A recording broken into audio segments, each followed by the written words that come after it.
सभी भक्तजनों का स्वागत है। हरे रामा हरे कृष्णा कृष्णा कृष्णा हरे हरे। महाभारत के अश्वमेधिक पर्व के अंतर्गत भगवान श्री कृष्ण और धर्मराज युधिष्ठिर के संवाद के रूप में काम गीता प्राप्त है। इसमें भगवान श्री कृष्ण ने काम प्रोक्त एक प्राचीन गाथा का वर्णन किया है, जिसमें ब्रह्मा पदार्थों के त्याग के स्थान पर उनमें ममतत्व के त्याग को ही वास्तविक त्याग बताया गया है, जो महान भय से छुटकारा दिलाने वाला है, अत्यंत लघु करने वाली है। यहाँ काम गीता हम आप सभी भक्तजनों को सुनाएंगे। भगवान श्री कृष्ण कहते, भारत केवल राज आदि ब्रह्मा पदार्थों का त्याग करने से ही सिद्धि नहीं प्राप्त होती, शारीरिक द्रव्य त्याग करके भी सिद्धि प्राप्त होती है अथवा नहीं भी होती है। ब्रह्मा पदार्थों से अलग होकर भी जो शारीरिक सुख विलास में आसक्त है, उसे जिस धर्म सुख की प्राप्ति होती वह तुम्हारे साथ द्वेष करने वालों को ही प्राप्त होती है।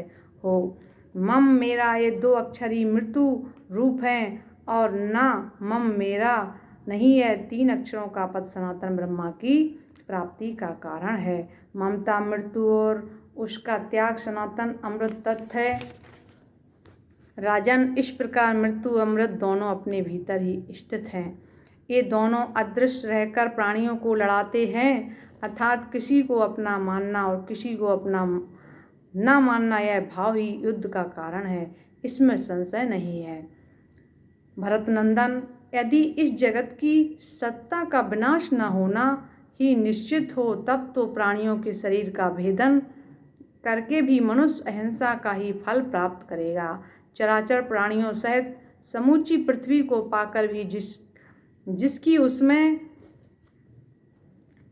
ममता नहीं होती, वह उसको लेकर क्या करेगा, अर्थात उस संपत्ति से उसका कोई अनर्थ नहीं हो सकता।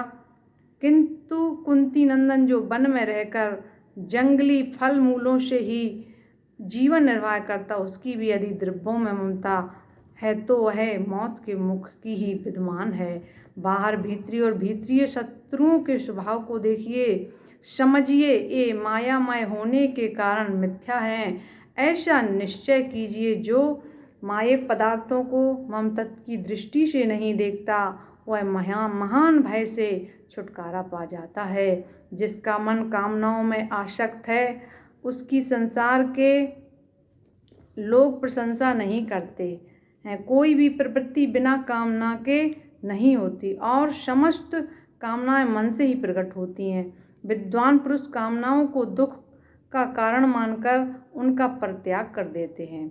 योगी पुरुष अनेक जन्मों के अभ्यास से योग को ही मोक्ष मार्ग निश्चित करके कामनाओं का नाश कर डालते हैं। जो इस बात को जानता है, वह दान, वेद अध्ययन, तप, वेदोक्त कर्म, व्रत, यज्ञ, नियम और ध्यान योग आदि कामना पूर्वक अनुष्ठान नहीं करता, तथा जिस कर्म से वह कुछ कामना रखता है वह धर्म नहीं है। वास्तव में कामनाओं का निग्रह ही धर्म है, और वही मोक्ष का मूल है।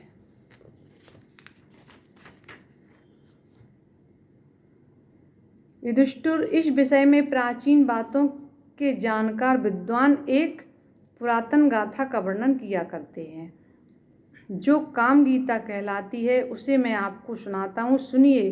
काम का कहना है कि कोई भी प्राणी वास्तविक उपाय, निर्ममता और योग अभ्यास का आश्रय लिए बिना मेरा नाश नहीं कर सकता।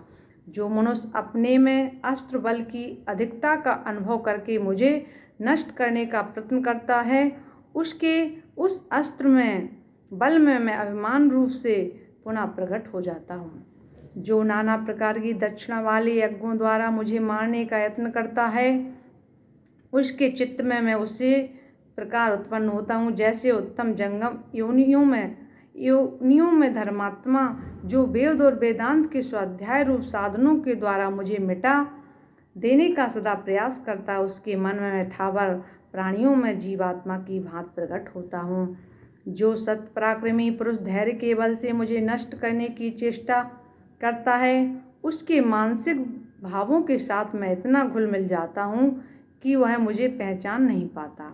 जो कठोर व्रत का पालन करने वाला मनुष्य तपस्या के द्वारा मेरे अस्तित्व को मिटा डालने का प्रयास करता है, उसकी तपस्या में ही मैं प्रकट हो जाता हूँ।